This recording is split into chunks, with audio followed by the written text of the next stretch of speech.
Assalamualaikum warahmatullahi wabarakatuh. Kembali lagi bersama channel Rentang Kisah. Pada konten kali ini, saya akan menceritakan mengenai akhlak Nabi Muhammad SAW dari masa kanak-kanak hingga beliau dewasa. Kita langsung saja ke ceritanya. Dalam perjalanan hidupnya, sejak masih kanak-kanak hingga dewasa, dan sampai diangkat menjadi rasul, beliau terkenal sebagai seorang yang jujur, berbudi luhur, dan mempunyai kepribadian yang sangat baik. Tidak ada satupun perbuatan dan tingkah laku beliau yang tercela, dibandingkan dengan tingkah laku dan perbuatan kebanyakan pemuda-pemuda dan penduduk kota Mekah pada umumnya, yang gemar berfoya-foya serta bermabuk-mabukan. Karena kejujurannya dalam perkataan dan perbuatan, maka beliau diberi julukan Al-Amin, yang artinya adalah orang yang dapat dipercayai.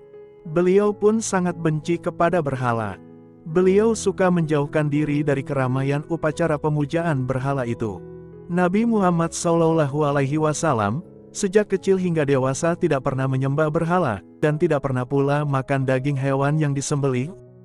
Untuk menutupi keperluan hidupnya sehari-hari, ia berusaha sendiri untuk mencari nafkah, dikarenakan orang tuanya yang tidak meninggalkan harta warisan yang cukup.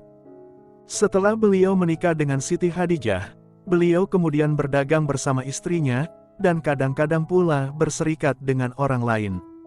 Sebagai seorang manusia yang bakal menjadi pembimbing umat manusia, Nabi Muhammad SAW memiliki bakat dan kemampuan jiwa yang besar, kecerdasan pikiran, ketajaman otak, ingatan yang kuat, serta cepat tanggap.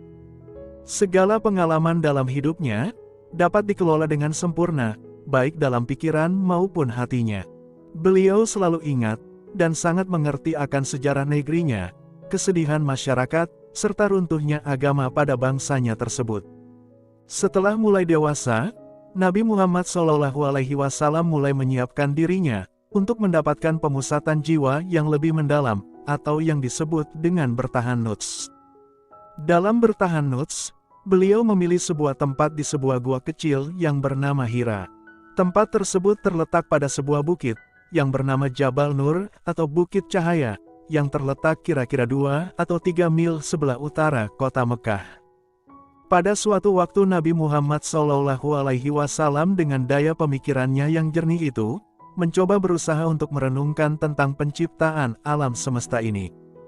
Namun sebelum kenabiannya, beliau tidaklah dapat sampai pada pemikiran akan hakikat penciptaannya, di mana Allah Subhanahu wa Ta'ala telah berfirman, "Dan begitulah telah kami wahyukan kepadamu suatu ruh, yaitu Al-Quran, dari perintah kami, kamu belum pernah mengetahui apa itu kitab, dan apakah itu iman."